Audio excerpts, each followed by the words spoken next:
Hey there, welcome to the Drawing Codex.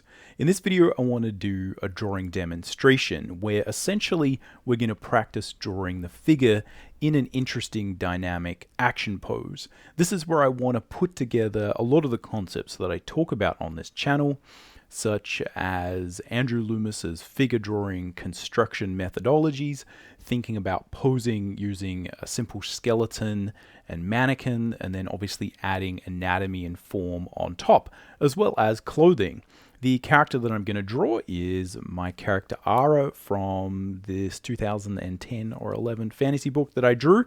That makes it easier for me to focus on the drawing lesson. So this is just going to be an opportunity for you to see how I would actually build a figure. And you can follow along, or you can hang out and draw your own thing at the same time, or just kind of watch. It's totally up to you. The goal is to show you how I actually do this all day, every day as a professional artist. Let's jump in and get started. Alright, welcome again to the Drawing Codex. On this channel, we're all about drawing cool stuff from our imagination, embracing the challenge of drawing, and mastering the craft of line and color illustration. Now, if you want to learn more about line and color illustration, you can check out my free quick start guide. It goes over my basic tips to get up and running quickly in Photoshop with a simple, reliable process. Again, similar to the simple, reliable process that I would use on a comic such as this. Again, this is a little bit more complicated, but what is really important if you're trying to develop a style and learn how to use your tools, learn how to master your craft, is again finding a simple process, a simple methodology for getting from the idea to a finished illustration of some kind. Once you do that, you can then build upon that. You can add more rendering, you can add more backgrounds, you can kind of start to build atop that foundation. But it all starts with the fundamental, simple, reliable process, and that's exactly what I talk about in that quick start guide. So go check it out if that's something you're interested in. Alright, so the way this demo is going to go is pretty simple. I'm going to draw Ara, which is essentially a fantasy elf girl, and we're going to try and use a little bit more of a dynamic pose, and we're going to go through the basic steps of creating a mannequin to kind of help pose that. I've got a little bit of an idea, but again, the mannequin system will allow us to basically build and figure out what this pose is going to look like really quickly, and then what we'll do is continue to add sort of musculature and form and anatomy on top of that. Again, this is a pretty basic idea that you've probably seen in a lot of how to draw books, but we're actually going to put it into practice and talk about a lot of the things that might come up. Now, things that might come up are that I'm actually going to try using a slightly different paper, and so we'll talk a little bit about that, how, when you modify the tools, that can often change things up and make things a little bit more challenging. And again, it's just going to be a fun drawing session. It'll be pretty long, so don't, make sure you've got some time booked out for this, or do it in a couple of sessions. Again, totally free to listen along, practice along, follow what I'm doing, or just kind of do your own sketching. All right, let's jump over to the drawing table and get started. All right, here we are at the drawing table. So I've got a couple of things here that I want to go over. I'm going to be sketching on some slightly more sort of high-grade drawing paper. I've got some Strathmore 500 series Bristol, and this is a plate surface, which basically just means it's kind of smooth, right? It's a smoother surface. Now, again, this isn't a paper that I use a lot. I just thought, because again, previously, when I'm doing demonstrations, I'm, on the channel, I've been using this sort of sketchbook, which is a 400 series sketch paper.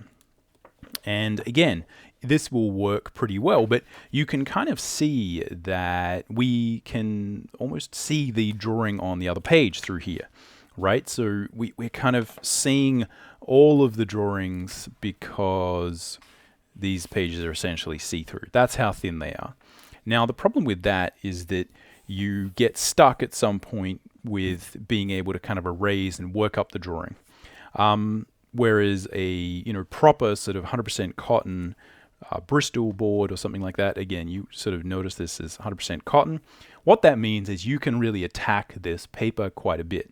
Again, I'll do another video on, paper nerdery and all the kind of really specific stuff. If anyone wants, let me know in the comments. But the bottom line is 100% cotton and a decent sort of Bristol board or sort of any high quality paper. Again, there's a huge variety. A lot of the time what I would do is actually use watercolor papers because, I just sort of like the texture.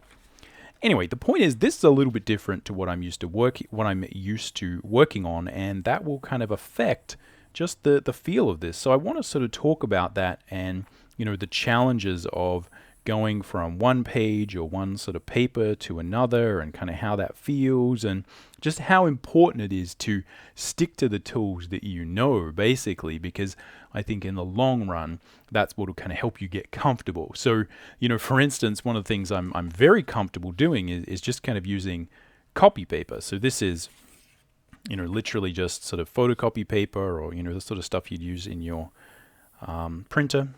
And I really like the way that this feels, right? So, it's not about quality necessarily. It's just about what you're used to. And I'm just so used to drawing on this, and it actually takes the pencil quite well. So the problem with this is obviously that it's not going to survive a lot of erasure, right? So you sort of erase and you can kind of still see it there, and then you kind of draw it again. And when you draw it again, the problem is that all of a sudden the feel is different, right? The paper tooth has been upset by the process of sort of, erasing and doing all that stuff. And, basically, if you sort of start to go crazy with it, draw a bunch of stuff, then erase it, erase, what you'll find is that your ability to erase that decreases the more you do. The second is, or the B there, is that drawing here is now slightly different in feel to drawing there, and that basically just increases the more you attack the surface of the paper.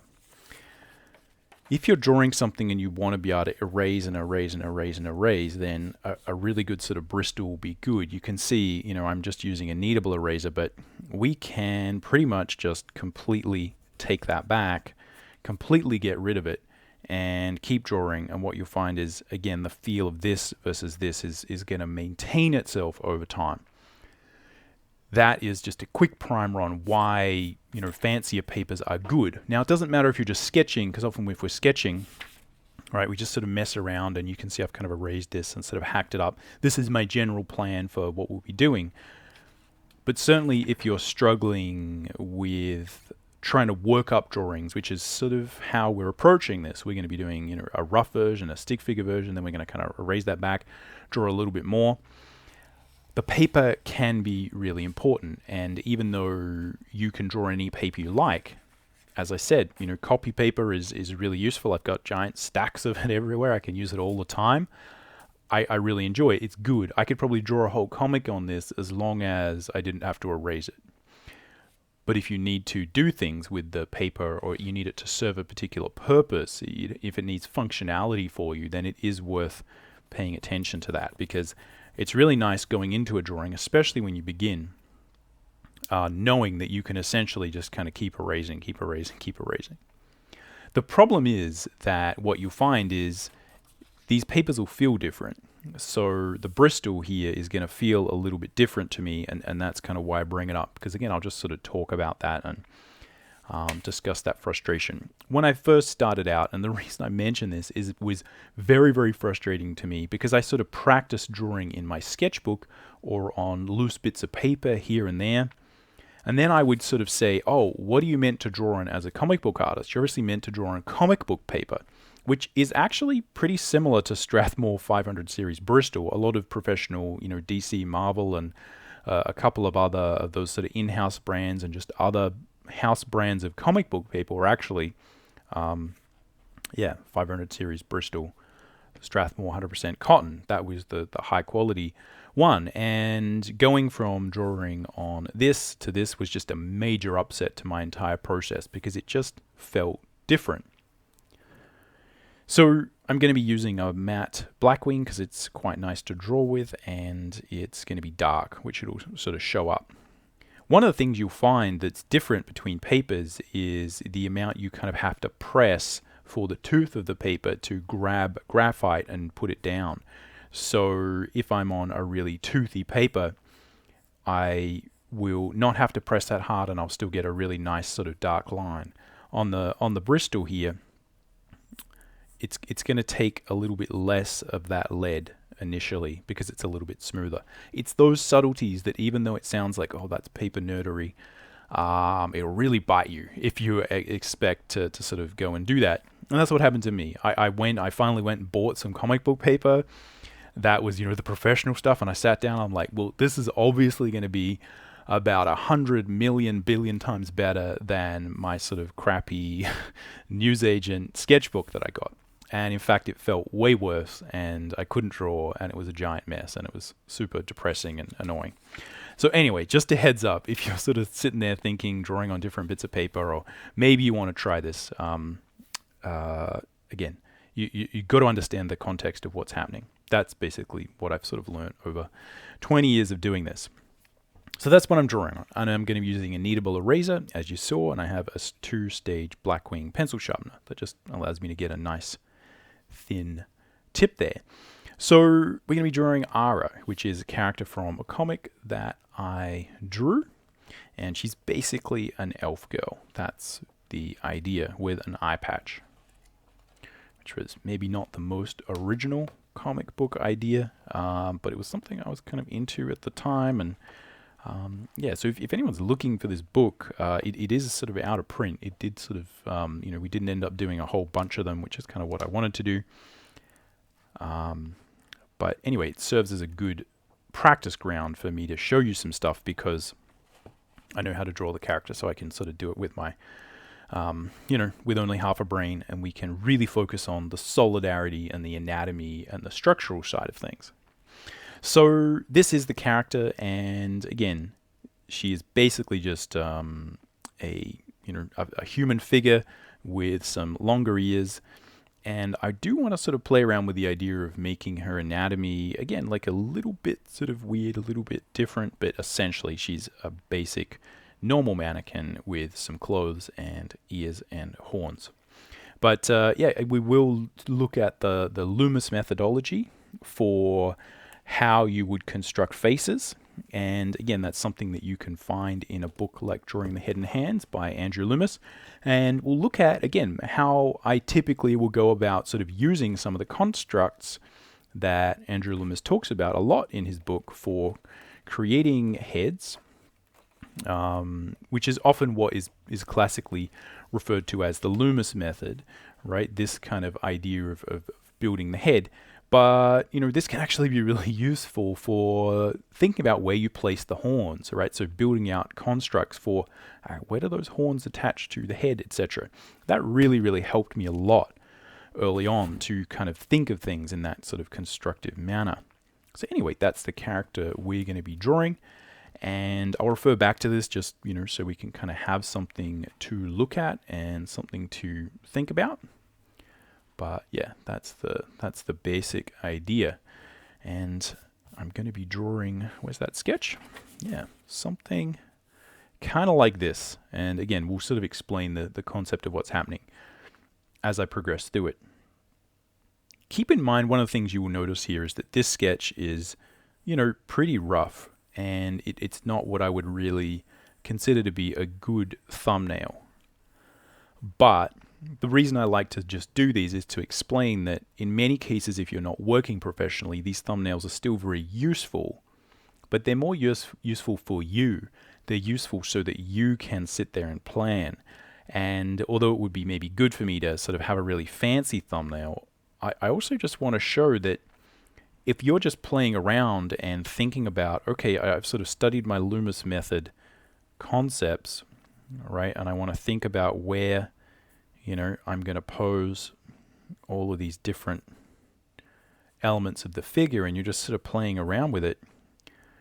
As soon as you know what's going on, as soon as you're like, oh yeah, I've got it. I've kind of got an idea in my head for how this will work, and you've kind of tried it, and you can kind of see what's going to happen. then go for it. You know, these are there for you, and part of your learning process will be figuring out how far you need to go here. Now, there's going to be a lot of challenges that come up if you skip steps. So not skipping a step, and part of the thing I talk about in my quick start guide is that you kind of want to overlap your steps in the beginning as you're developing as an artist, especially when you're aiming for something that's like a finished kind of drawing. And the reason for that is really simple. It means that you're not making a leap of faith. So here, what I am doing is making a leap of faith because the goal of this demo is to show anatomy. But I think it's really important to cover these basic concepts. In the beginning, it's probably better if I really go in, dig deep, and figure out at the sketch phase how long are all the limbs and what's going to happen. Because I've been doing this for 20 years, I can actually see a lot of the problems that are going to come up, and I kind of just want to jump in, and because I've been doing this a while, I can. And it'll actually be good to kind of show you some of the problems that will arise. But what happens is you sort of develop what I call a spidey sense for drawing problems. And part of that spidey sense is just kind of having a sense for when stuff's probably going to go wrong. So one of the things that I can see is going to be tricky here is understanding that I've sort of got this arm coming down. So if we sort of think about the pose from a structural standpoint, we've got a head here, the torso is here, and then there's going to be spine, and then we're going to have our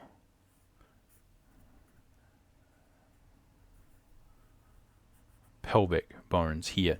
Now, I sort of want this arm to come down because it's kind of almost like punching or going to be creating some form of explosion with this kind of rock here. And we're going to also talk a little bit about how to add slightly interesting elements to our drawings. Again, it's not a full background, but it's just some element to kind of describe action or a story, which I think is the first step to thinking about full compositions is sort of just playing around with adding one or two elements, trying to pose the character and then kind of add something they're interacting with, but keep it abstract. You know, we don't need to figure out like where are they in space. It's like, well, they're just kind of floating through space, right? The background will be abstract.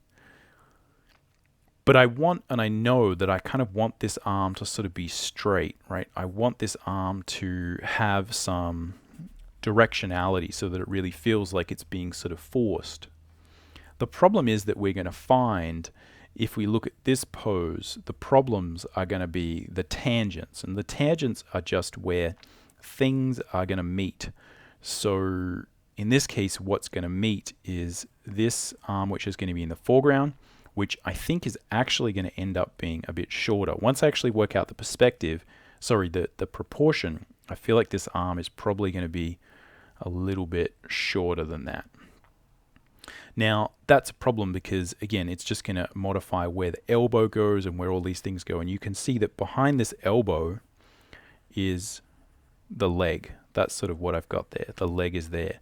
And this other leg is coming down here at its most basic form. So we're going to have a foot, right, a hand, and then a hand. And she's going to be sort of carrying a big stick thing. So it should be, and again, we've got a cape. So we should have some sort of interesting diagonal movement. Now, the problem is the tangents. We're going to have elbow, we're going to have a heel here, we're going to have a foot, and if any of these things start to cross over each other, it's going to become hard to see what's going on. It's going to be hard to read. This is where, again, you have lots of options as an illustrator. You've got to remember this is your world, this is what you're creating. I could basically just draw the foot behind there as if it's kind of blurred, as if it's moving, as if it's not important, and that would sort of remove some of those hard tangents.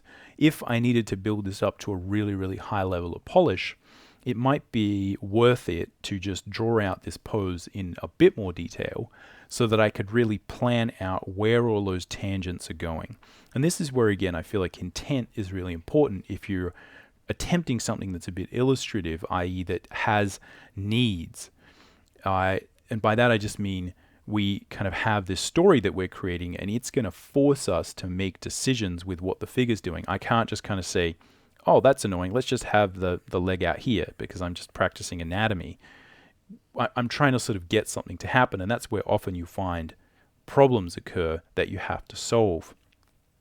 If it was a really high finish, then I'd have to solve all those and really think about the pose. Maybe do, multiple versions of this until I kind of dial it in and kind of figure out, okay, like, if we think about a tangent is just where things meet. So, if we think about one hand here and one hand here, this is okay. This is probably not that good. As they sort of start to touch each other, it's like that's awkward because you can't really tell like where my hand starts and where my hand finishes. So you typically want to kind of keep things clear. You want to sort of stay here, and this is if you're aiming for clarity, right? Which often with these action poses is important. You will kind of want to stay here or here, right? And you kind of have this danger zone, right? If things are crossing over, if limbs are crossing over, you can imagine these are legs crossing over, right? Like this is awkward, that's awkward. This is probably okay, right? And you can see my thumb is starting to move here, right? So this is kind of one of the things you were thinking about as I'm drawing and creating these poses is like, where do these things meet up? And you can see that, you can kind of rough in a hand or something like that. But as soon as you kind of put a thumb in there or you actually draw the thing to be exactly the right length, you can think you kind of have a good pose, but actually you just have some little thing here like this annoying cheeky thumb that's going to get in the way and create a bad tangent. Now again, bad tangents aren't always bad. It's just confusing. So if you need clarity in the drawing and strength in the drawing, that's kind of often what you want. And that's often what we talk about when we are considering good or bad tangents, right? Again, if we were looking at this figure, again, if we kind of put one arm sort of, on top of the leg, and, that's not meant to be there, that's what's considered a bad tangent. The things are running tangential to each other, and it's creating confusion because we can't separate the forms. So my spidey sense goes off because I've been doing this a long time with this pose, and part of what we'll do is kind of talk about how we can sort of solve those problems. But as I said, intent is really key, because if this is just a sketch or something I'm playing around with here, which it is, then I can just say, hey, you know what, who needs to see that leg back there? That can just sort of fade into the distance. Again, if it's a cover or something like that, someone's paying me a lot of money to do it, I probably need to figure it out. It always starts with what your expectation is. But if you develop your spidey sense, and a lot of that is just through sort of trying stuff and failing, and it is really hard to build any sense of that just through understanding logical, like, oh, just kind of, get all the tangents right and everything will magically work. Maybe. Often you just got to jump in there and get your hands dirty, right? And that builds that subconscious awareness of when poses are going to look weird and when they're going to work. And what it'll also do is it'll start to train you to maybe, again, with your expectation of, oh, I'm just doing a sketch, so let's make sure that I choose a simple pose that I know will work, right? Which again, I would describe as a simple, reliable solution. As you maybe are aiming for a higher level of polish, you want to be more creative. That's where you delve more into the complexities, and you're willing to, with time, solve those problems. Again, with time, all things can be solved. Anyway, that's probably enough about this. If this sort of stuff is interesting, though, let me know. And again, I will make more videos talking about these concepts in the future. But for now, let's jump in and try and draw this thing finally. All right, so I have a fresh bit of paper, and I've just basically chose this because I know it's going to fit in the frame pretty nicely. One of the things I might do initially is I'm just going to clip it under here so it can't move. There's a little clip to the side there that you can just see that this is basically a very, very large clipboard, and that allows me to draw sort of freely at this initial stage and get things moving without worrying about the paper moving. So let's think about the composition. How do we transfer this? You could use the trick where you take a photo of it on your iPad or your laptop, and then you basically use that as a light box. The thicker your paper gets, the harder that becomes, however. It's still going to be possible, but just keep that in mind. A proper light box will easily see through even, a solid 500 series Bristol board, or again, something with, like sort of 300 to 500 GSM if it's watercolor paper or something like that. Your iPad may or may not do that. what I'm going to do is just simply think about how I'm going to transfer this to the page. So part of that is just initially thinking about where I place these basic forms. Now, this is not structural drawing, it's proportional drawing. So I'm just sort of blocking things in. And this is, apologies, this is going to be super hard to see on the sort of camera because I'm drawing pretty light. But hopefully this will go pretty quickly and we'll see how we go. So I'm just roughing in quickly and I'm trying to stay loose and see whether I can get all of those elements that we sort of talked about on the page. Now, I do think in this case it is really important to kind of stay loose. And let's see if I can use an even, I don't know whether this is going to be even darker as a pencil. Yeah, I think that might be even darker. I'll try using this. Again, this is not the process I would use, but because we can keep erasing like crazy, I'll use this one so that you can see what I'm doing. Hopefully a little bit more. Again, the goal with initial sort of rough-ins and things like that is it is to make sure you can't see it that well, because that way when I do the next pass, again, I'm not having to erase things and ruin the paper. With this, it's not going to matter much at all. But if you're using lower quality paper, making sure you do your first pass really, really faint, really subtle, just, you know, touching the paper to sort of block it in and get all those things in the right spot, be super, super important, because you're not going to be able to erase like you are going to be able to erase on something like this. So again, all of these things are basically going to change quite a bit as soon as we actually figure out where all the limbs are likely to go.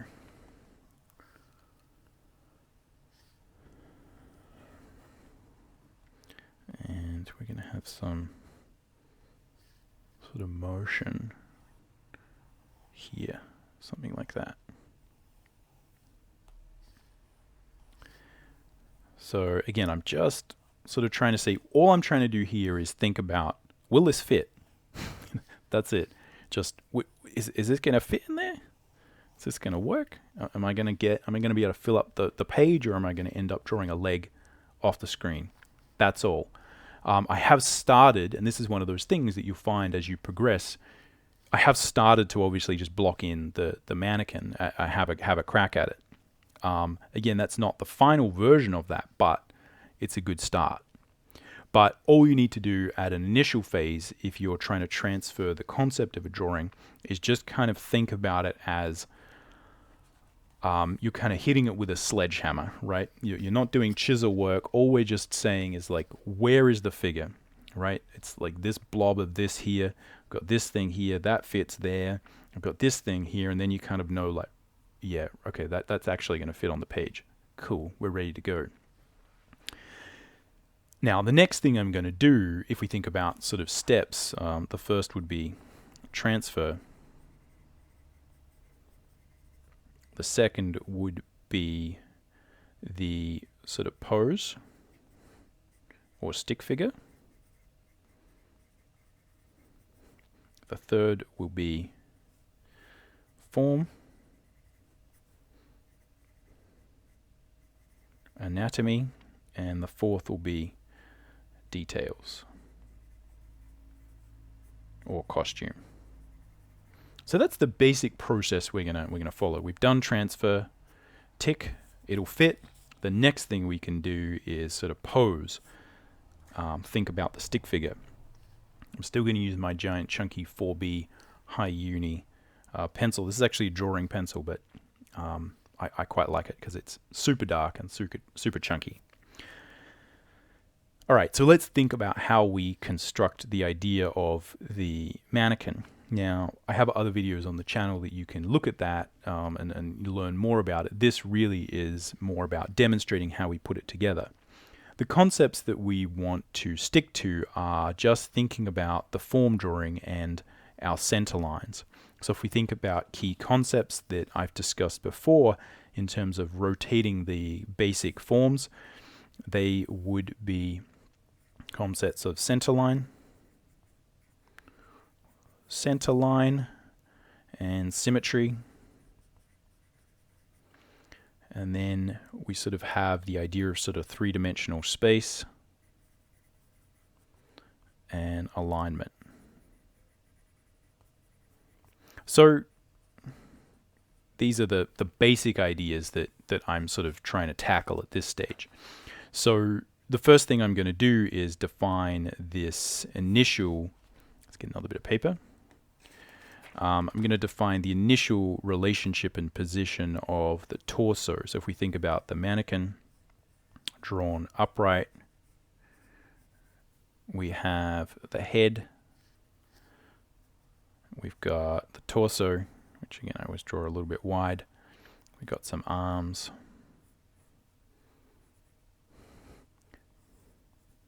right, blah blah. And that's sort of what I want to figure out first, is like, where is this torso position? So you can see here again, I'm drawing the egg. And I'm thinking about where the center line of it is. Whoop, got stuff going everywhere. So I'm thinking about where the center line of it is, right? So thinking about it here, right? We kind of want to find the dimensionality of that. Let me just get the skeleton so we can kind of illustrate these things. All right, so here we go. Got the skeleton. This will help as well. So this is what we're trying to draw, and what we're trying to find is the center line of it. Where is the center line of that? Where is this spine? And how does that connect to the ball of the head? And how does that connect to the pelvis? Again, I'm representing the pelvis with, again, these sort of silly little plates and things. And we've got the spine, boom, going up there. We got the head. So the goal is to kind of position these, right? You can see as they kind of move around. Sorry, it's all blurry, but you get the idea, right? As they sort of move around, the relationship with these things change. And obviously, as we also, see if I can put that guy up there. Yeah, they also change as we rotate. So one of the things I'm doing is we're sort of looking at the back of this torso almost from the back, right? So we're kind of viewing the torso sort of from that kind of angle. Again, apologies, it's all blurry. And we're kind of looking at the pelvis from a slightly different angle. So there's twisting in the pose. So it's not sort of upright like your skeleton is normally. What's happening is one is twisted one way and the other is twisted the other way. This is one of the primary ways you kind of create a sense of kinetic energy within the body, because if you're twisted as a physical sort of being, you're in motion. There's dynamism, right? You're kind of like a spring. And when we look at people and we look at figures, you can tell like they're twisted, right? That they're not resting. That's one of the things that, again, is often recommended is you rotate the figure to give some sort of dynamism to it. So what I'm trying to do is track where this spine is going to go. And again, I'm going to, we'll see how we go, because again, I could easily get into trouble just sort of creating fantasy anatomy, but I think this should be okay. Because again, she can be a little bit longer than your average character because she's kind of an elven character. Typically what I'm noticing is I'm putting a large space here in my drawing between the top of the pelvis and the bottom of the rib cage, which you're probably not going to see on its typical anatomical model, but again, I think it'll work for our comic book anatomy sort of vibe.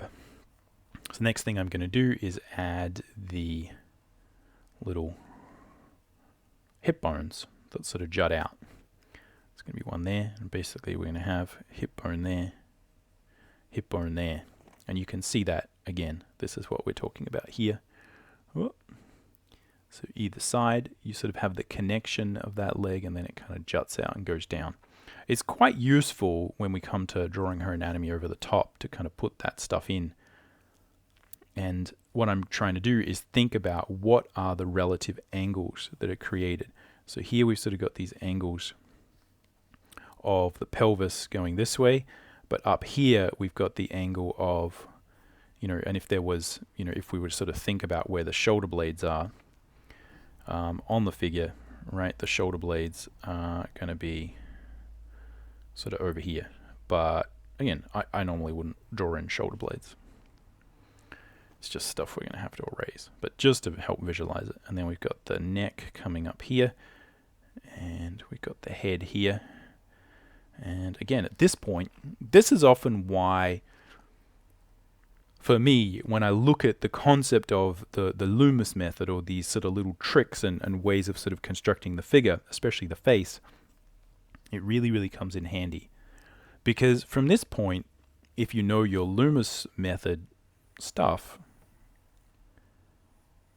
right, you know that I can, take that sphere, as long as it's sort of placed in the right position, and I can create, a wide variety of faces from it. Again, I'm just doing these quickly, but you get the idea. Obviously, there's other structure that goes into the Loomis method, but this is where it really, really helps, because I've got the sphere. I know the sphere, right? The skull is kind of placed in the right spot. The question is kind of, where is it rotated? And that's where the Loomis method really, really helps. And it's much more useful. I would say it's like 1,000 times more useful when you're at this phase to really know how to construct facial anatomy than it is if you're just kind of trying to draw a portrait. If you're just drawing a portrait, right, you can bumble your way through that forever. You do not need to understand the Loomis method or any of these things. If you're just sort of saying, hey, I'm just drawing a single character, and then I could have put a frame around that and you post it on Instagram, it's like, that's cool, there's nothing wrong with that, but you can probably get away without the Loomis method for that. It's really useful here. It's really, really useful. And that's why, again, I kind of rant on about these things. But it's often not until you get to this stage that you kind of realize the value of all this nonsense. Anyway, what are we doing? We're drawing this head. Where's it going to go? Don't know. I've just drawn a head there. So that's because, again, I think we can start to prioritize what might look cool. And I think it might look cool if that head is kind of turned a little bit towards us so we can see it. So let's try that, right? Let's put a pin in that and try that as an idea. So we're going to have, again, if we sort of block this in as an idea, right, we're going to have a head there, which sort of looks plausible, right? So it's kind of turned, sort of looking at us, which is completely illogical for the pose, but if it's a sort of a pin-up or something, that'll help. So again, we'll put in a rough nose. She's got an eye patch. We indicate. And again, this is where the Loomis method is really useful. Where are the horns? Right? In this case, right, I'm sort of saying, well, the horns are kind of here. And if I carry that over, hopefully this will erase off here. Otherwise, this will be embarrassing. Right? That's kind of what I'm thinking. And then the second thing is like, well, what does that line up with? Along the head. Again, the horns could be coming out here. They could be coming out anywhere. Totally up to you. Again, hopefully they'd be symmetrical. But that's where thinking about like, oh, well, I know I've got these brow ridge lines here. I've got those. And then I can sort of construct, again, these lines. We're sort of drawing these contour lines. And then I can say, oh, yeah, again, I'm guesstimating where these are going in. I'm not doing any hardcore technical stuff, but, I've got a pretty good idea where that kind of goes. Now, this is where you might be saying, hey, Tim, but aren't we just doing Loomis, right? Aren't we just figuring out, the basics? It's like, yes, but where the horns go is critical to the look of the overall pose. So it's very advantageous of me to try and fit it in here. Because this, again, will give me a lot of information about tangents. So even if I just kind of roughly say, look, let's rough in. Again, I'm going to line up these things and sort of say, okay, maybe these horns will be somewhere like that. Again, I'll figure out the exact perspective on them. I feel like that's going to be a little bit off. But just roughing some of that stuff in really helps me. Why? Because, well, when I come to put in this cape and all these bits and pieces, again, I want to make sure all my tangents are going to be good here. So when I rough this in, whatever is part of your character that is critical that you need to work out becomes part of your mannequin, if that makes sense, by default. So anyway, let's keep going. We're probably going to... And by critical, I mean it comes at this second pose stick figure. So you might think that a lot of these things that I'm drawing are part of a sort of a secondary form or the anatomy stage. But because I might want to move this around based on the, you know, how effective that pose seems to be, then it's sort of beneficial to do it now. All right. So the next thing to do is just really think about how long this arm is going to be. Now, this is where, again, I'm just sort of guesstimating, but because everything's in perspective and it's hard to sort of gauge. One of the things that you could sort of be useful here is to think more about like your, you know, your non-normal proportional cues. And that could just be like, oh, hey, how many heads high is the arm? You know, it's kind of like, well, yeah, you know, it's kind of like maybe 2 or a bit. It's certainly not 3, certainly not 4, it's certainly not 1, you know, and that's where, again, you can just start to, I just be eyeballing these things. But yeah, certainly I think, you know, that's not too long relative to the head, if that makes sense. Because if the head's kind of sort of taking up about that much space, then it's going there. All right. And again, you typically find, right, if we look at our sort of proportional markers, right, the forearm sans hand is a little bit shorter than the upper arm, right? So we've got our hand here, right, and that's gonna, you know, like those are gonna be, if we sort of think about it as a fist, that's probably a little bit more equal. But the actual forearm bone is typically a little bit lower in proportion. Now, when I'm doing that myself, I'm not sitting there, you know, checking anatomy stuff. I'm just guesstimating it. But because this is a demo, I'm going over these things. One of the things that Loomis often does that I think is really, really important and often gets overlooked is just adding the spring to the figure. If you look at the figure drawing for all it's worth, and you look at the mannequins that he draws, which we'll be able to find here, again, there's a lot of sort of emphasis on that, of sort of putting a little bit of spring, right, a little bit of gesture that is not necessarily part of the bone.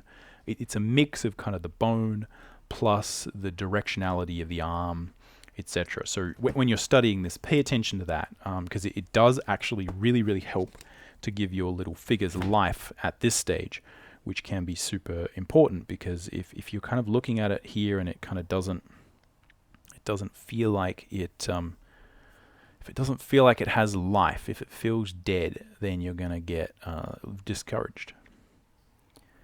So here I'm going to place and think about where this hand goes back here. Again, you can see how important it is to think about the position of these things, because if I didn't draw the horns in here, I might not know how to place the hand.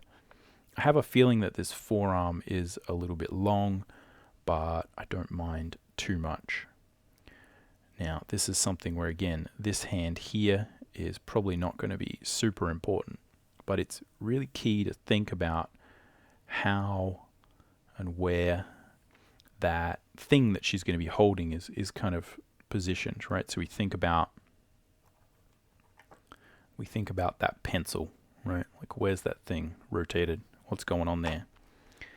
And literally you can kind of get a ruler, right? So if I grab a ruler or something like that from over here, right, this can actually be really beneficial to actually literally put this in with a ruler or something.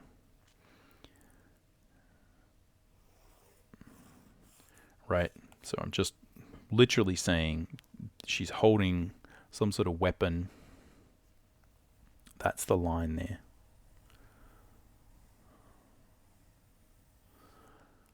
Something like that. And again, obviously, it'll be more interesting. Have some structure to it up there. Right. And we're going to use our cylindrical mathematics, right? Our elliptical math to just find some of the form there. Again, I have a video on mastering the cylindrical form on the channel you can check out. If I remember, I'll link it down below. Again, just blocking it in. Again, what you'll find here is this important? My spidey sense tells me yes. My spidey sense tells me if I don't kind of figure this out, if I just rough that in, the whole thing could look awful, right? That could end up badly, because there's just a lot of things that could go wrong there in terms of how is she holding it, where's it going, what direction is it. It'll take you the same amount of time, but it's just a matter of accuracy. And other things, it doesn't matter. Like, the cape, it's like, oh yeah, it can kind of go wherever. It doesn't matter because it's a, it's a cape. It's very flexible. This is not flexible. Where a hand grips it, not flexible at all. So we kind of got to think about that. Now there's a lot of freedom here. We could obviously move this arm around. So there's a lot of ways to get out of trouble there. But at the most basic level, yeah, pay attention to that. So again, we're going to have this go down here. And again, those things are going to be, they're like, legs are a lot longer than the arms. You can see that from basic proportional standpoint, right? So we kind of need this leg to be a little bit longer. Now I'm going to make it longer still because I just want to emphasize that sort of more elegant, heroic sort of nature, right? The elfishness. Constructing your mannequin to take into consideration the fundamental structure of the hip is super useful, because it helps you to think through the concept of like where these bones might actually be, right? Where they might actually go. So we can also just sort of transfer or think about, right? If we sort of transfer this line, again, I'm sort of drawing it as a bit of a curved line. And we can sort of think about that, like, if this leg was down here, right? This leg could be up here, right? And that might be one of our solutions if we get in trouble, right? If this leg starts to look funky, right? If I sort of draw it, right? If I kind of say, okay, it's going down here, and then I've got this leg, right? Well, this probably, again, from a drawing perspective, this is probably going to arc that way. Now I've got the foot here. Is that going to work? Do I have enough room between here and here and here? And like, you know what? That might fit. Now the problem is then we have to consider, like, okay, but am I actually adding the structure? Because this is foreshortened, and I've mentioned this many times before. When we foreshorten things, you can be drawing figures, stick figures, and think, oh yeah, that'll work. Once we add the form in, we've got to check that. So this is probably actually something that either we could roughly play around with here, right? So add some extra form to our mannequin to just think about, look, where are these things going to be, right? We're going to have a calf here. We're going to have a big kind of leg here. We're going to have, right, that form is probably going to go around here. And then this one is sort of going away from us, right? So if we think about what's happening there, if we sort of, again, this will hopefully be clear, right? We've got this leg going down here, and we're kind of looking at it from here. So we'll be able to see this one, right? If we're sort of looking at it from, here, we'll be able to see this one. Yeah, we can see the full range of that one, but this one is kind of going away from us. Right, it's like my finger like this, right? You can sort of see the top finger, right? But the L,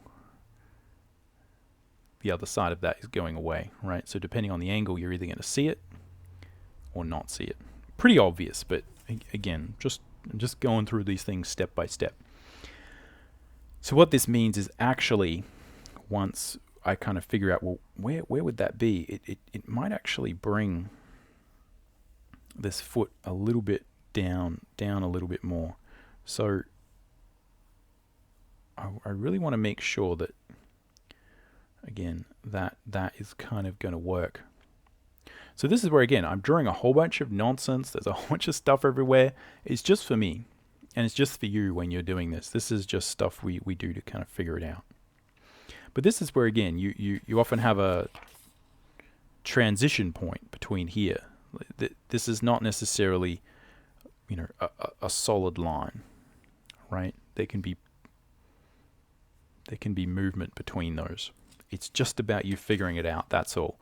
What you don't want to do is just jump ahead before you've kind of blocked in the proportion. But we kind of blocked it in, right? I'm like, yeah, we kind of got past that stick figure phase, right? And a couple of things you'll notice is that, you know, it's kind of loose. It's kind of sketchy. I'm doing those things, but it's getting a little bit messy. Again, that's fine. So you would have a couple of options at this point.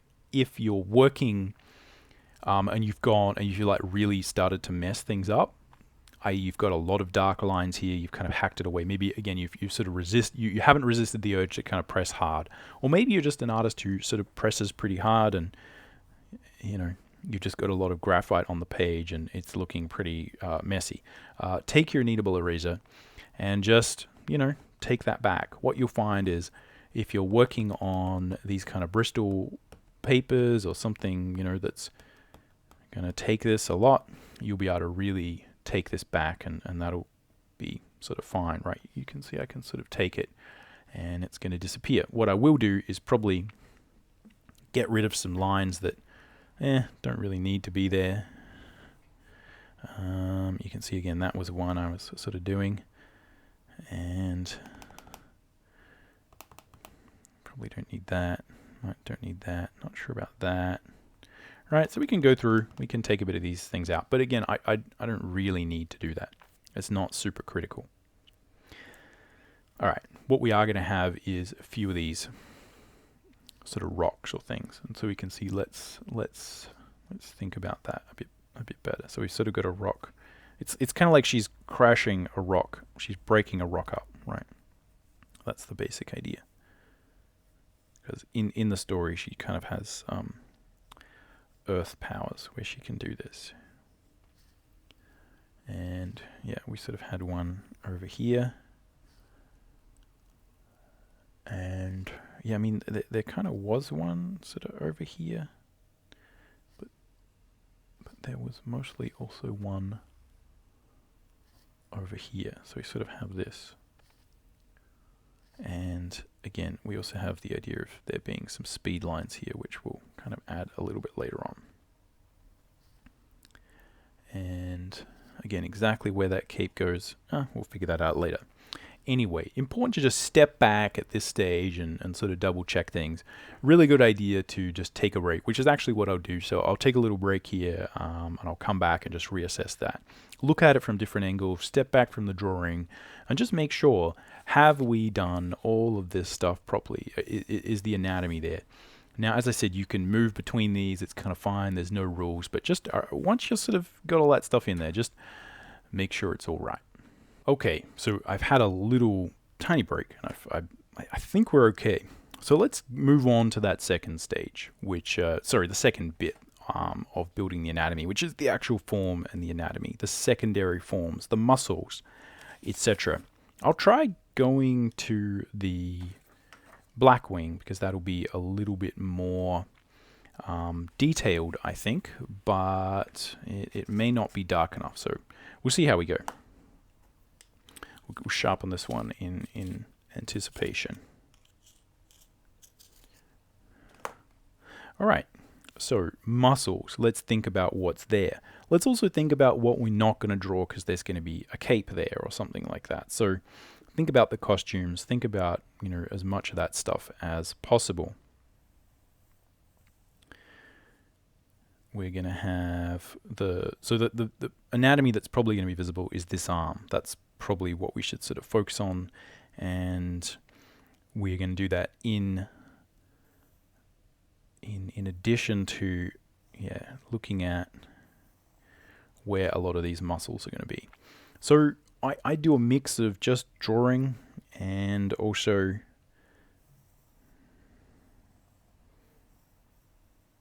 in some cases, you know, actually figuring out where the anatomy is going to be. I'm making sure I think about center line, right? Center line of where the pelvic area is going to be. We can do some draw through as well. Think about where the center line of that sort of sternum is going to be. And what we're doing there is, oh man, where are we? Yeah, is just thinking about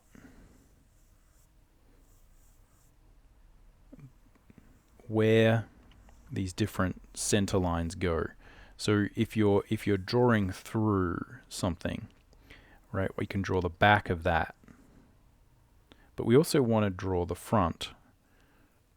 So if you think about this as an example, right, we've got our skeleton, right? The thing that we can see is the back. But I also want to know from this angle where like the sternum is. So I kind of want to be able to see like where is the center of this when it's rotated.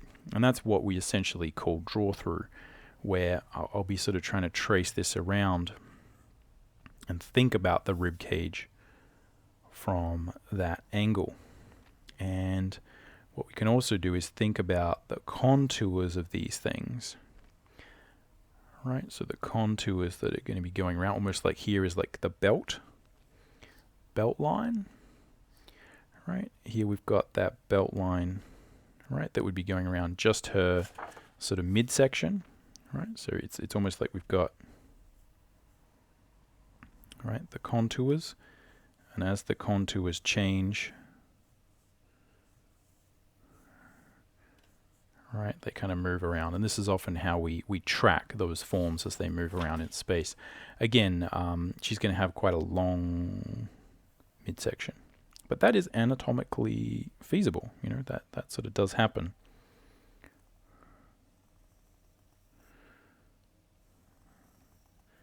And again, I'm just sort of drawing these legs as, you know, I'm just sort of trying to find the shape that I think would be there. I'm not going through and constructing the anatomy, but if you wanted to do that, that's something you could do. Again, she doesn't have a lot of that, so I don't really do a lot of it. You know, I just sort of think about mostly the silhouette and the major forms. Right, she doesn't have like heaps of musculature. So again, this is probably like, you know, it's probably like a 4 out of 10 on the anatomy scale, right? But that's often what we're dealing with. So again, these are the things where I can sort of show you what I'm doing and how I'm stepping through it. Your ability to follow along is going to be very much affected by your technical drawing ability. But it can be quite a challenge to obviously figure out, you know, what is happening with all these different forms.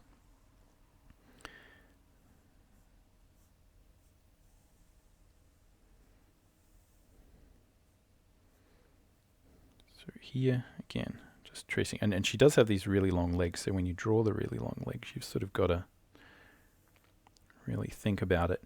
So I'm sort of doing part what looks like a cool pose, part sort of what works. Again, this is getting kind of quite sort of elongated in terms of anatomy. So either, you know, probably what I might have to do is actually make this arm a little bit longer to match, or we could make these legs a little bit sort of shorter.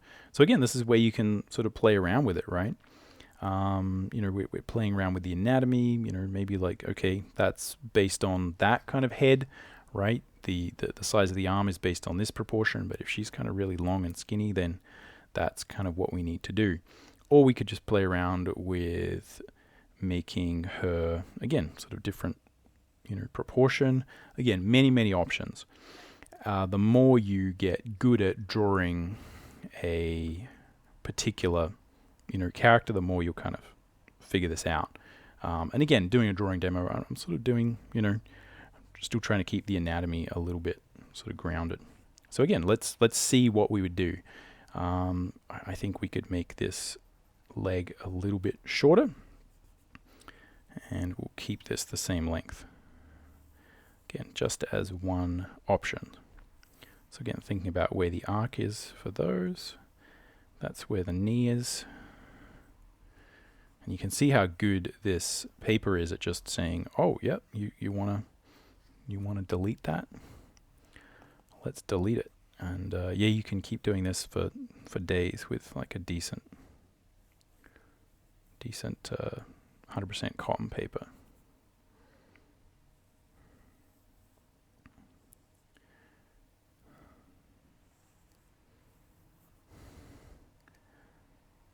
Alright, yeah, I think that works a little bit better. So we got knee. So it's basically like similar kind of thing.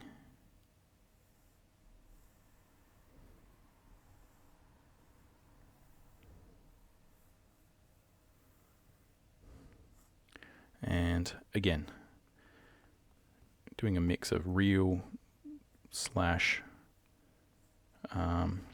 of comic book anatomy here, and I'm sort of aware that a lot of this will get covered up by some of that costume. So although again, it might be like, might it be kind of floating up? We could play around with that, because again, she's kind of moving down. This is the kind of thing that probably would be super annoying. You think it's going to be easy to play around with cloth like that, but actually it'll be annoying, or it won't work compositionally, or whatever. Let's see how we go. She also has like a thing on the back there, like a little water bottle thing. Often comes in handy, and often actually a like a sword would probably be kind of here. We'll see whether we add that stuff. So you can see again, the anatomy around here is like, it's probably about as good as the rough in that I did.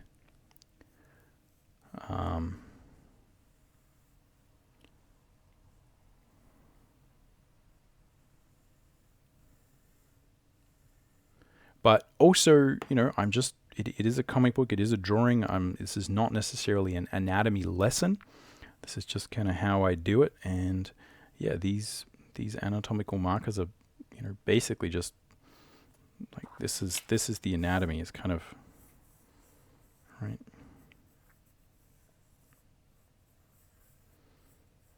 It's kind of simplified. So mostly just trying to find some cool angles, cool lines. And again, often what you do when we're sort of doing this type of drawing is prioritize, just what it looks like. Is the line interesting? Is it kind of working well? Does that function? I feel like this leg is probably still a bit long.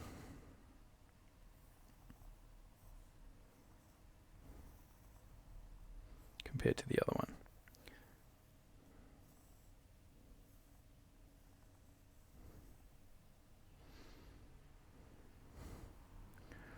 So the other thing that is really good to do is to bounce around the drawing, and this is one of those things that I feel like often happens, is that we just move around. If you get too fixated on something, like if I try too much to get this exactly right, I know that it's gonna start to sort of bother me, and we'll see how we go. But I think it's really, really important to just move through it and change things up. So I'll move on to this arm. Again, you can see the basic idea here from, on the skeleton that we're doing. We've got the start of that arm, then we've got it here, then we've got where it sort of bends, and what you can do is kind of erase out this bit. And we've sort of got, I'm just going to mass in the deltoid there. All right, and then I'm going to mass in the forearm muscle, and that's just going to give me something to kind of work with. Now again, we might find that the head is like not quite in the right position, or maybe it just needs to be a little bit bigger or smaller, or anyway, we'll think about it, right? We'll see how much we can do to play with that. But that's why, again, it's good you put the head in, but let's not go crazy with it. Because again, if it's like 10 or 20% or small or big or whatever, we'll need to fix it. So I am going to think about like where the top of this is going to be, because that is, right, the deltoid is a little bit more on the top. And then we're going to have sort of a bicep here. We're going to have the sort of the triceps or some sort of thing here. And I'm drawing them a little bit bigger so that we can kind of see them. And I'll probably, again, tone this down a little bit as we go, because it's going to make her way too sort of muscly and sort of strong. Now, just give me a second. I'll go get the anatomical model so we can sort of track some of those things that are happening.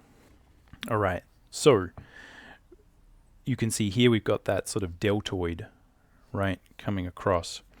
And you can see that, again, it's going through here onto, right, again, that sort of follows the shoulder blade. Right, we sort of got some of these muscles coming down here, and again, that deltoid is going to come up here. Right, and then we're going to have bicep, tricep, elbow. All right, arm, something like that. And then what you're going to see is, again, we've got the lats, right, are going to sort of come over here and sort of wrap around. And this is where, if you've seen the other video on my channel that is just my simple advice for learning anatomy, is that this is often, what I'll do. And this is kind of what I've always done is, if I'm not sure about something and I'm like, oh, yeah, how do those back muscles go again? You just have these lying around. And, these are quite expensive. These people are sometimes asking in the comments, these are the ones from Anatomy Tools. Originally sculpted and painted by Andrew Course. And yeah, they're like, really, really good, right? So, you can't see, basically, anatomytools.com. I think these are some of the better ones you can get, but they are quite expensive, like sort of hundreds of dollars each. But you only buy them once, But yeah, that's what I do, just kind of be like, oh yeah, look at that. Where does this thing go? And again, she's going to have stuff covering this, so we don't need to go crazy doing it, right? But if you did need to think about it, or in this particular case, right? Yeah, I really do want to sort of think about like, right, that's right. The lats kind of wrap around, sort of go onto the back. They go over there. That kind of helps.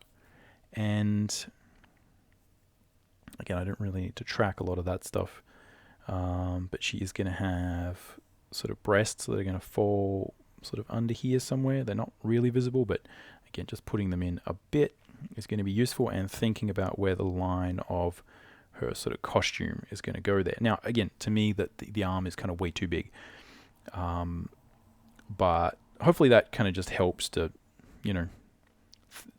think about how we sort of do this. Again, same thing here. I'm just going to mass in and rough in where that deltoid is going to go.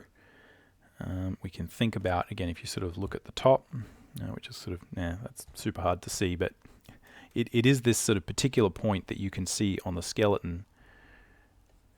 Just juggle these guys, where you kind of have the top of the collarbone, and the top of the shoulder blade. And that's kind of where the actual sort of arm bone kind of sits, and the deltoid kind of goes around that. And then obviously we'd sort of have, again, you can have a tricep there, bicep there somewhere, right? And we've got like an elbow, which is going to be super important here. And again, I'm just drawing silly spheres and stuff, just massing this in, trying to see whether I can get this kind of looking somewhat reasonable. Again, trying to show some different ways to do this. I keep sort of talking about the fact that you've kind of got to figure out what works for you. You know, what's fun? What do you like? What do you not like? Do you want to kind of really think about, like, this is the bicep, this is the tricep, or you just kind of want to think about, like, what's a cool line, you know? Oh, that looks cool. Oh, that looks good, you know? And as long as you're sort of, you know, almost there with, you know, with the anatomy, then it'll be okay. I'm kind of lucky here because I really think a lot of this is probably not going to be covered by the cloak and all that stuff. So I'm kind of like, I don't really need to do that. This arm, though, will be sort of important, right? As will the hand. All right, so now that I've got a little bit more of that there, I feel like I can feel the scale of the rest of her anatomy, and that kind of helps me to frame some of the rest of it. So, you know, we can kind of see like that there's a couple of things happening. One is like this is kind of way up from my line of sight, and what happens then is I tend to draw it a little bit big. So this looks, you know, a little bit big to me, like way too big. Again, we'll adjust all of those. Just go through it, mass stuff out, see what works, right? It might be better to, you know, move this sort of down because it's looking a little bit two-dimensional, and you see like, oh wow, look how easy that erases, right? So we might be better off sort of foreshortening this, right? So we sort of got, again,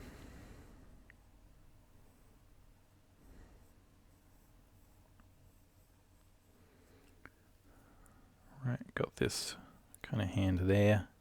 And this is where, again, the more we foreshorten it, the more important it is to think about, you know, where it's kind of going, right? Like where the contour lines are going. Doesn't really matter too much though, because again, a lot of that's going to get covered by this, and I don't think it's going to be that important. So let's keep going through, and now that we've got here, you can see, I've got some tangents happening, right? Things getting real. So at this stage, again, there's still some stuff to refine, but for me, a lot of the basics are kind of there, and some of the stuff is not working. It's not really looking good. I feel like her head is maybe a little bit small, so I think we need to sort of reassess how big that is. And I'm just wondering, like, can I just kind of, you know, draw around and see if I can make it a little bit bigger, right? Will that work? Maybe that'll work, you know, see how you can get away with it. This is where you have to be really honest with yourself. You have to really look at that and refine that spidey sense, right? Because, if you're trying to sort of save yourself redrawing pain, then often you can actually spend a huge amount of wasted time. So I'm going to put in some sort of, she's got these kind of earrings that are going to be flying around. Again, is that face going to be big enough? Yeah, I think it could be bigger.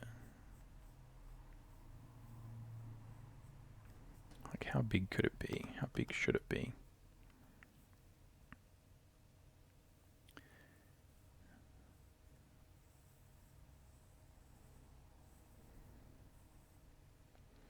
Yeah, I think something like that is more reasonable. So you can see, again, we're just dealing with like vague lines, and you know, it's looking very, very shady, and I'm kind of changing the angle of some of these things.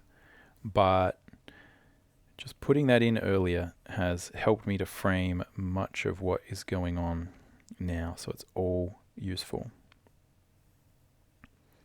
And I'm just thinking about what the structure is here, where that eye patch goes. I'm still maintaining center, right? So again, if you've got center, then it's very easy to kind of just add stuff to either side. But that is going to affect where, right?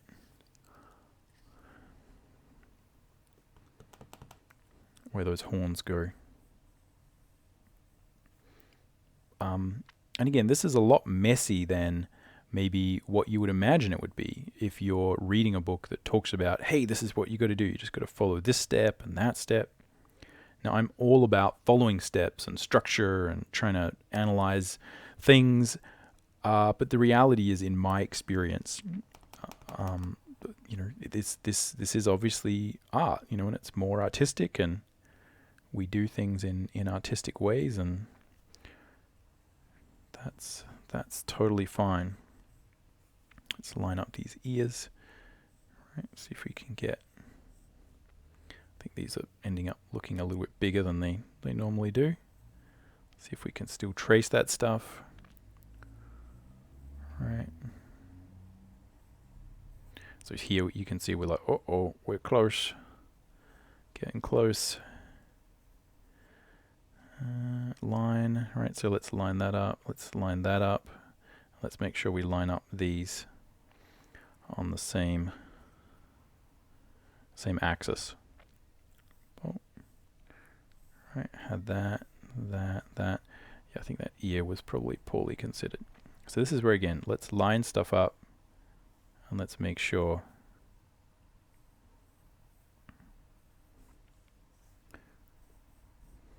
it's all actually going to the right spot.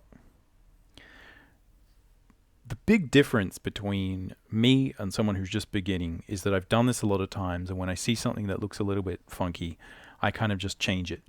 The me of many years ago would have done the same thing, but I just would have not gotten that, that ear's wrong, and then I just kind of would have kept drawing, and then at the end of it you step back and you're like, oh, it's all wonky.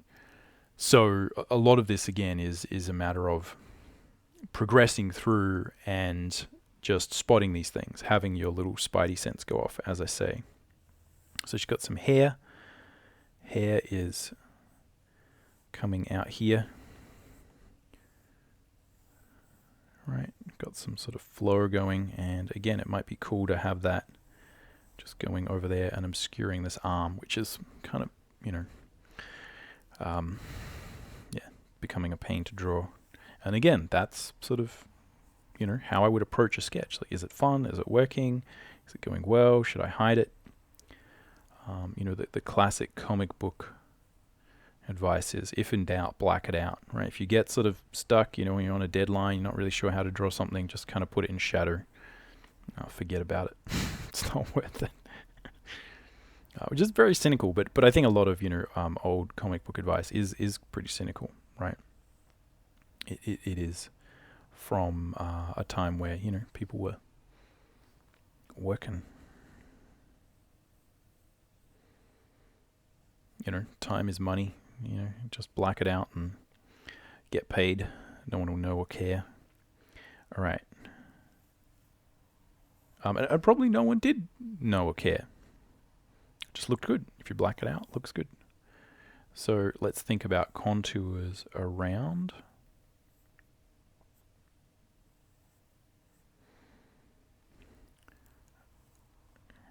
Right, going around there. And we're also going to have, again, this cape. So if we look at the character, bring that back just so you sort of know what I'm doing. I just kind of got this cape, and there is sort of like a hood to the cape, which is sort of going to go over here. So I'm just sort of tracing those things around, right? I'm trying to think about the dimensionality, and from a form drawing perspective, yeah, I'm kind of just drawing like, right? This is sort of what I'm doing. I'm drawing like these big, almost like snail forms. And that's going to help me figure it out. I don't think I'm going to put the the fur-lined coat on there. All right, that goes there, and then let's, again, this is where draw through helps a lot. Let's think about where that other one is going. That other, all right, the other side of the cape is coming down here. It's coming up there. All right, so it might not be coming from there, right? It's going to be a little bit more like this. And this is where, man, this, like these Bristol boards are so good. You can just keep hacking away. You can keep drawing. You can keep doing stuff all day, every day, and it does not care. It just keeps going. All right, so then we'll track this around, and she also has, again, like sort of like a little pack or something that's often, right, with some little boom, little pockets, maybe a few things coming off it. Again, this will sort of show us that there's some motion there. And we got the hair. Hair's going to be coming out basically kind of here, right? Hair's coming out there, coming out there. So yeah, getting crazy complicated. But the thing is, like, I know where a lot of these things are going, and you know where a lot of these things are going as well. And that's really all that matters. So again, good to sort of start to indicate some of these sort of features. Again, she's meant to be like a bit of a badass, not necessarily always putting on pretty faces and stuff.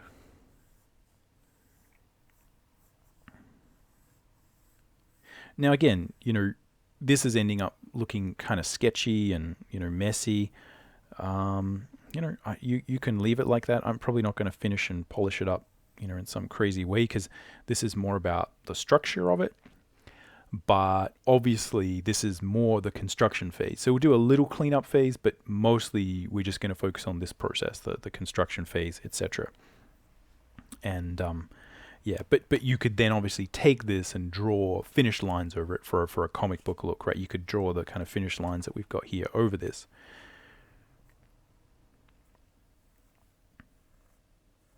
So I'm like, where? Maybe that will look better like that. And again, what you sort of find with these constructive anatomy concepts, with these ideas, is that, you know, it does take a while to kind of warm up and really start to see them and be able to kind of draw in a fun way while I'm still thinking about structure. And, you know, that is just part of the process of warming up, etc. Of getting things moving.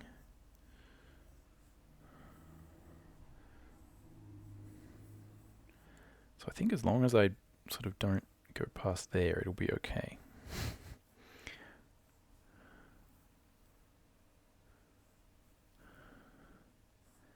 All right, so I think we're going to do something like that. And this thing she's holding is meant to be just some kind of giant kind of hammer thing, right? Like a giant club. I'm sure there's probably a proper medieval name for that. I'm just roughing this in. Again, we could probably think a little bit more structurally about this, right? Like, let's line these things up. But if you want to know, you know, some of what's happening, how I'm thinking about, you know, drawing these different bits and pieces, just check out the mastering the cylinder and ellipses video that I have. Again, I like how this is going. Looks like I might not have to draw that hand and all that stuff that much more.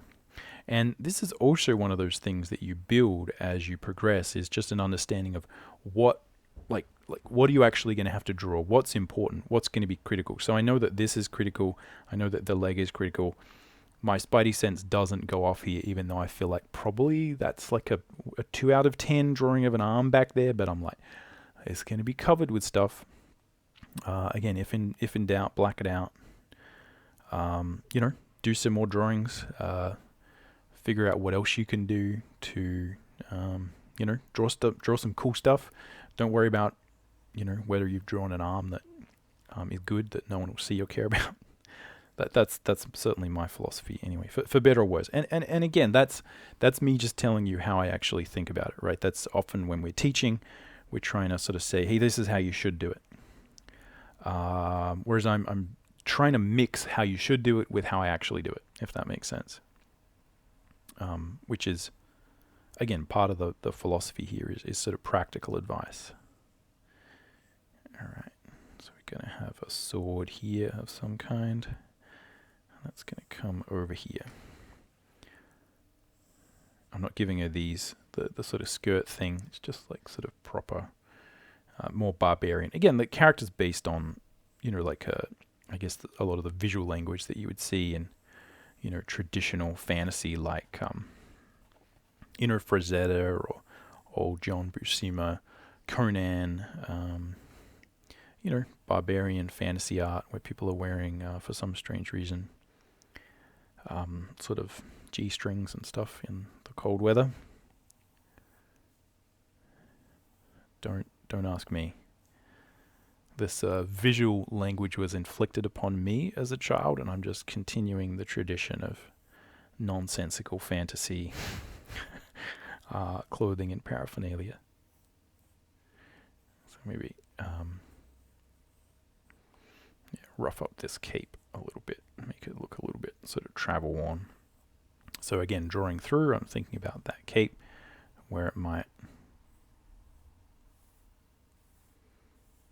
right, where it might go, and again, could be sort of useful to, like we've got the basic idea, but yeah, let's rough it up a little bit, make it a little bit more interesting.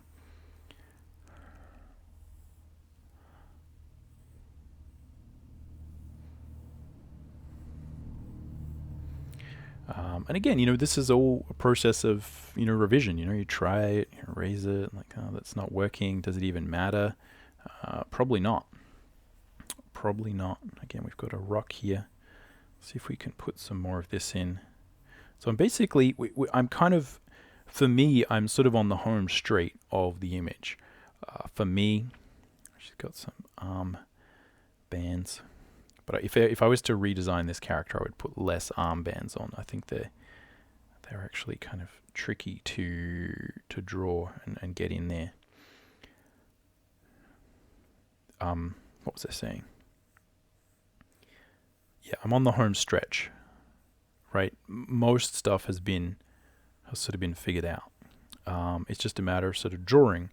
But to me, again, I guess what that would mean is my spidey sense is kind of starting to relax, which may be interesting, or like, you know, a little bit like, what are you talking about, Tim? I don't know. It still looks like this is a giant mess. Yes, but I feel like all of my sort of internal list of things that need kind of fixing have sort of been solved, right? And that is really the process of the constructive anatomy, right? Of thinking through the pose, doing all these things, etc., etc., etc. So obviously, you know, like finishing this off and adding more detail is something I kind of want to do. But I also want to talk about how, again, you know, there's different types of art. We're sort of sketching here. And again, I don't want this to go on too long. So, you know, I want to sort of keep it sketchy and sort of see, you know, whether we can get something that kind of feels like it has a little bit of dynamism to it. Again, it might be cool to, you know, scan this, take it into Photoshop. We'll kind of see how we can color it and make something interesting out of it. If that's interesting, let me know in the comments. We'll have a go at that. So what I do from here is essentially there's two things you can do. One is just go around, right? If you have done a sketchy drawing and you don't really want to sort of take it further or whatever, just go around and kind of take out all the really obvious marks that, you know, aren't going to be there. So I'm going to do, the second thing I'm going to do is sort of take off, you know, some of the graphite, right? Like we need to sort of take off most of this so we can actually go in there and draw a proper face and, you know, have another pass at these lines and get them a little bit better. Now, you may just sort of go in there with ink or, you know, your finished lines. You could easily, you know, do whatever you wanted. But I'm just sort of doing this as a drawing where I'm going to take sort of successive passes on this. and see how we go. But anything that is... Oh, I'll be back in a sec. All right, back. Had to open the door for a parcel delivery. Okay, so again, we're pretty much done. I forget exactly what I was talking about, but there is two phases. One is where we take back all of the stuff that is, you know, obviously wrong, right? So we've got draw through here. You know, I've got like, oh, I was sort of, here we've got like a breast behind here. We've got a leg, you know, a lats behind there. We got all this kind of stuff. Look, that's not going to be part of the finished drawing. You know, and obviously again, here we had, you know, some of those things that we're going through. That's not going to be part of the finished drawing. Here I've got lines I made, etc., etc. Right? Those things aren't going to be part of the finished drawing. And then we've got the situation where like, oh yeah, I drew too many lines there, you know? So we got to take that back and do a better job of it. And those are the two tasks you have. One is like delete because it's no good, and the second is sort of take it back so we can have another pass. Now, again, I don't mind sketchy lines on top of everything. So, you know, I'm sort of happy to, you know, keep adding detail and maybe just have some sort of texture there if I did sort of scan it. I use that technique to, you know, have an interesting surface to the page quite a lot. Obviously, if you want a really clean finish, you're much better off light boxing this, or you know, inking it. That's what inking is for, right? Is so we can, you know, do a finished version of our image over the top of the lines. But for now, this is what I'm working with. And again, a lot of this is looking pretty sketchy. So what I sort of go through is kind of go through and, you know, delete a bunch of that stuff, push it back, and that kind of tells me, you know, oh, okay, I need to delete all this stuff, and if I can kind of finish this, then the drawing is probably done. So let's do that. You know, let's go through and as much as I can, I'll finesse this, and we'll add some detail.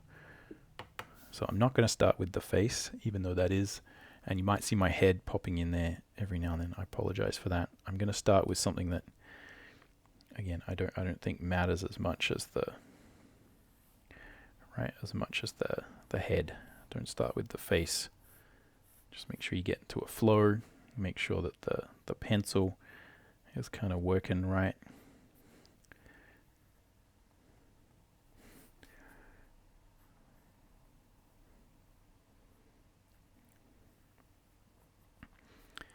Now, again, a lot of style is figuring out, you know, how many of these lines do we show? How much of this is visible? How do we represent these things where we have muscles contracting? Do we simplify it? Do we show it? What do we do? That's a huge amount of what makes up style. Normally when I'm doing these demos, again, I'm adding more structure than I tend to with, you know, the comic book style that I'm working with now, where things are a little bit simpler. And because it's pencil, you know, pencil does a lot of these things well. You know, pencil does a lot of these things really nicely, where we can build things up. I can add texture. So as with a lot of things, my recommendation and what I often do is just respond to the medium. What is going on? What does this thing tend to do well? What can I do with it? And I think as long as we do that, you'll sort of end up with something that's good. But obviously it means that, you know, the style that I'm going to end up with when I'm, you know, penciling is going to be different to the style that I would use when I've got all the digital tools available and I can create sort of a finished set of lines that are a lot more polished than this. This tends to be where I'm just going to sort of default to using the ideas and techniques that I've developed when I was drawing comics with pencil and paper. Which is, I just keep it sketchy because that doesn't matter too much. Alright, so let's see if we can put in a nose of some kind. Again, these features are really small. So what we're having to do is suggest, right? I'm just suggesting with with the pencil, focusing more on drawing little bits and pieces here and there, and that is its own challenge. And I'm also, at some point, we've done all this structural work, we've done all this stuff, but at some point it's really important to think more about what the surface of the page looks like and how to make some interesting shapes and just kind of make it look cool. So even though these horns aren't exactly how her horns used to go or anything like that, I'm not worrying too much. So yeah, putting in a few lines here and there. And got this line of the face.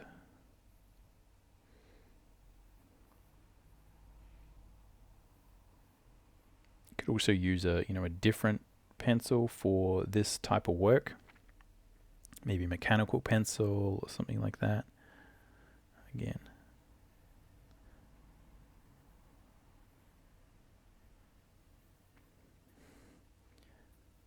And she kind of has like an earring kind of flying through space here.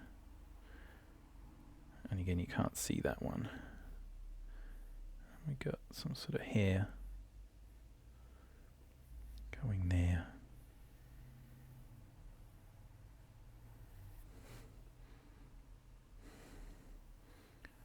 Yeah, got these going here. So just trying to think about what's cool. Let's make some shapes, making sure, just hoping that, again, I'm looking at this from a decent angle. I'm not going to get any crazy weird errors. And what we could do, obviously, is go through and start to clean up this drawing. Once I've done this drawing, then obviously we could, I've sort of got a slightly cleaner version. We could keep going, do more passes, more revisions. Everyone has a different process for exactly how they get from A to B. And as I'll just say it again, I'm responding to the medium and just thinking about what feels good with this pencil, what is kind of working, how I'm noticing that the paper affects things, like how does it affect how I feel about the drawing and what's easy, what looks good. And essentially a big part of what I'm saying is you just sort of get into flow with it once you're past a certain stage and just kind of see what works, are we having fun. Again, this is not for anything, don't have stylistic considerations.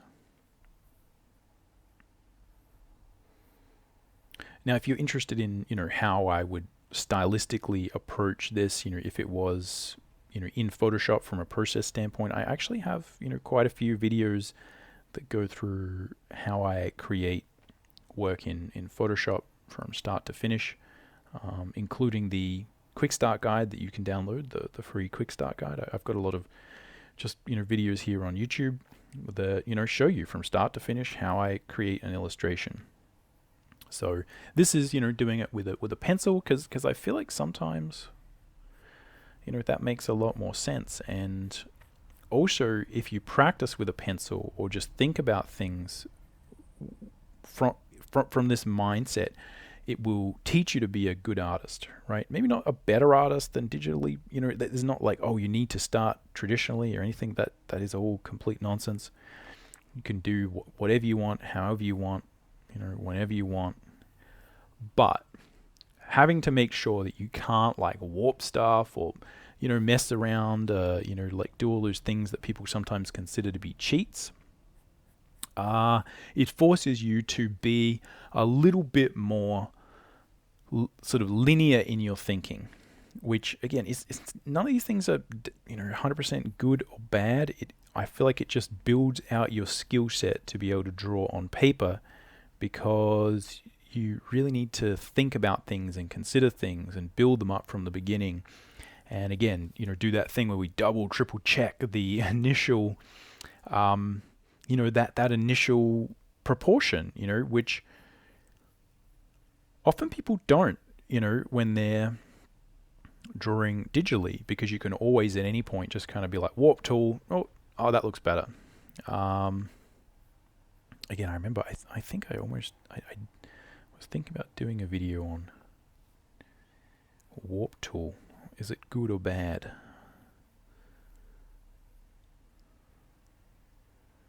A complicated subject, but I might make that one. I mean, bottom line is that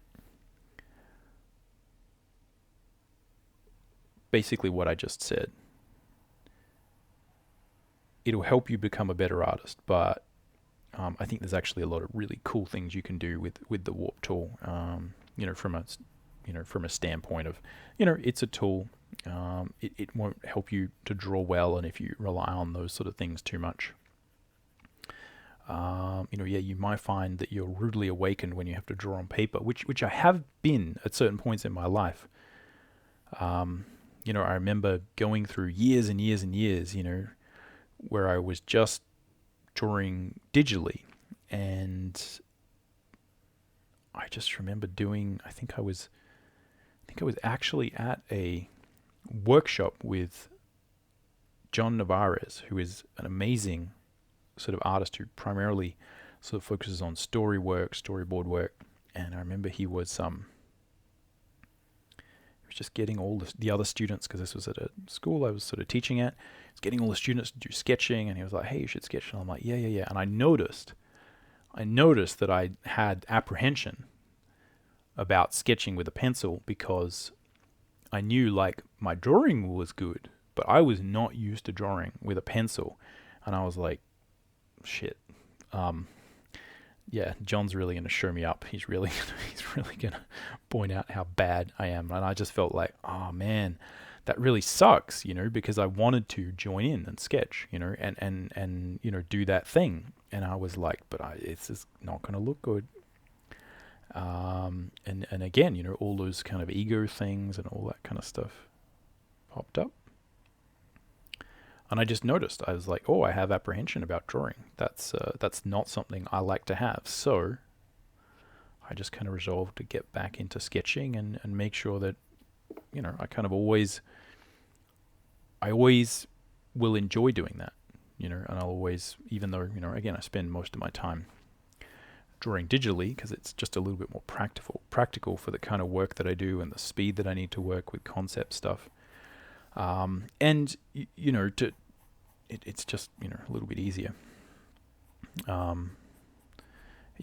still don't ever want to have that feeling where I'm like, oh yeah, I don't want to draw. I don't want to draw because I'm missing my warp tool and my processes that I use in sort of Photoshop. So again, I treat it from not from a puritanical standpoint, but from a practical standpoint, where there's obviously some good things there that are worth developing as an artist. A lot of important aspects of your ability and your skill set that can be really useful that you just don't get digitally. And, that if you're not sort of working all those muscles, that, can make your overall drawing maybe not as good, You get too reliant on some of those tools, and it's just it's good to be challenged in the way that this challenges the mind, I think. That's my end rant anyway about that. Which is probably interesting for if you're still listening here and you're kind of still interested in this, because again, I'm just talking about stuff because I'm just turning my brain off and just doing some drawing. But we're almost done. I won't go crazy with this. But we could still take this into Photoshop, make something cool with it.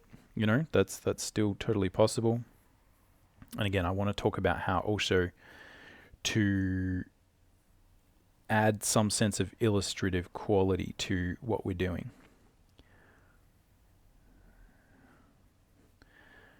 Right. So again, like, is this matching anatomical anything? No, that's probably like a completely bogus line. But I kind of like the energy of it. You know, I like the energy of that. And so for this purpose, that's what I'm going to do.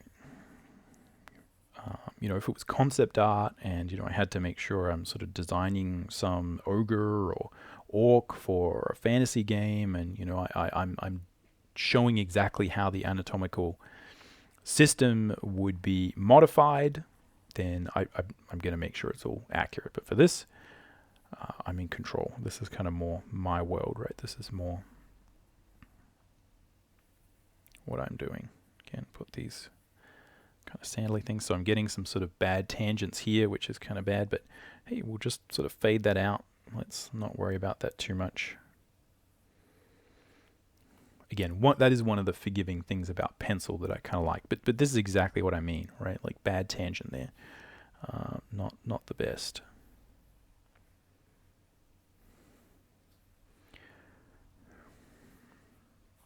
So here's where, again, we can avoid drawing hands by just making some of this a little bit more emotive, let's say. And as I was saying in the beginning, I really do recommend starting, if you're a character first artist, right? If you started in school drawing characters, and you know, you're struggling with backgrounds and stuff, then totally, this is a really good way to think about starting to add backgrounds. Is we just begin by adding really small, simple elements. It's character standing there, and then we slowly add character doing something, and then we add character doing something with something, and then we think about, how do I make that interesting? How do I do that and draw that and compose that and think about where it goes so that it, you know, hopefully makes it better? And how do we think about that with composition? So if you're just doing that, but you're doing it with, like, yeah, you know, just a few rocks, then you can obviously, you know, keep redrawing it. You're not drawing an entire vista, a desert scene. You know, you're just thinking about one or two concepts. Just do that, build that, do that for a month, a year, a week, however long it takes. Get that sorted. And yeah, understand also, you know, how I think one of the things that happens is that when you're trying to say, oh, I need to draw a background, I need to draw something here, you're often trying to draw it well. And you can see here, like, I'm not drawing these rocks that well. You know, most of what will make them feel like they're moving or there's something interesting happening is just going to be the fact that, you know, they're kind of like a little bit blurred out, right? Or there's some looseness to them. And, you know, in my experience, I found that's kind of the case with a lot of, you know, with a lot of finished art as well. You know, what we're trying to find is a looseness to it. And if you're constantly trying to focus on drawing good backgrounds or perspective or those kind of things, you're going to miss that skill, which is also just building up the drawing and creating these little things to help support the main image and the main story. So, you know, if you're doing character first work, then probably a lot of what you're doing is about characters. You know, it's about what characters are doing, and your backgrounds are probably not going to be, you know, like this huge part of, you know, the story and what people are caring about. And yeah, it's good to, you know, make that explicit. So there was some also, I'm just looking for my like little bit of paper to put on there so I can start thinking about, again, whether there were some lines going the other way. All right, so a good thing to start is, yeah, let's put a few, oh, that didn't go there. Let's put a few lines, all right, with a ruler or a silly bit of paper, right? And I'm seeing kind of where those go in relation to everything else.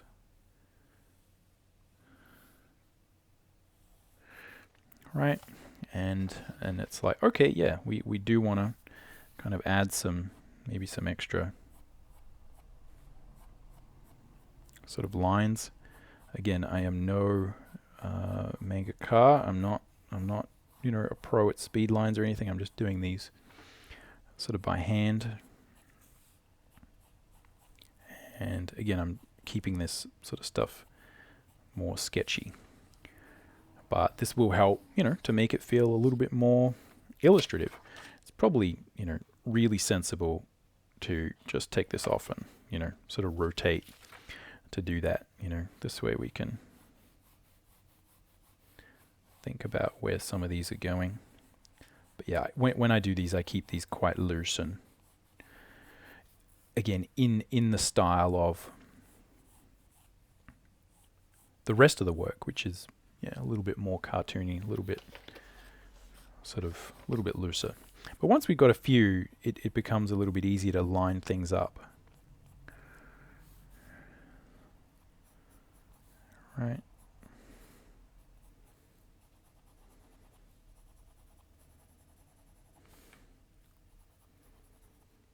So again, just a few things, but what you find is, that'll just help. Again, if we take that into Photoshop, that'll kind of help us, think about what's there, think about the fact that it's in motion. And it also, again, takes us, just wiping the graphite off that hand because that's causing that smudging.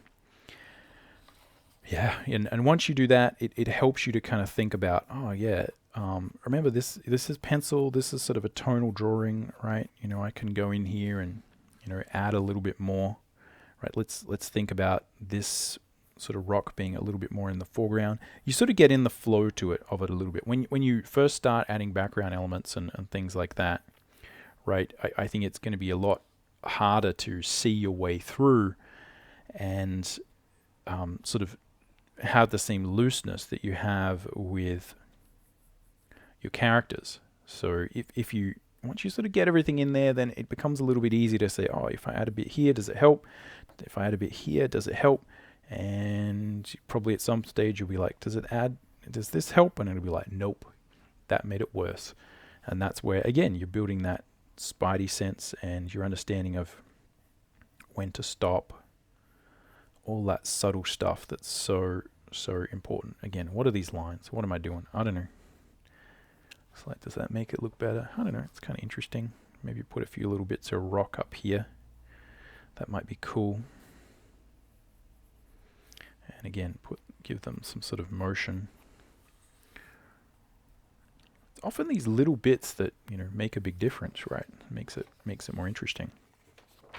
But anyway, I think we are pretty much done with that. So hopefully that's been interesting to see the process for how this goes and how you go from A to B, thinking about illustration, but not really doing heaps of illustration, just adding a few little bits and pieces here and there to help. Again, this is sort of the character that we were sort of meant to be drawing. She looks kind of the same, a little bit different. But yeah, that's basically how I would do it. We start with an idea. You need to think about what is going to work or not work with that idea. And often it really only comes together at the end when you've got all these ideas of, oh, it's moving, right? That makes it look a little bit more interesting. And then again, what you find is because there's story, because there's a little bit of narrative, because there's focus, because there's something to look at, because there's a hierarchy of interest and compositional elements that we look at, there's a purpose and a functionality to the drawing. The anatomy matters less.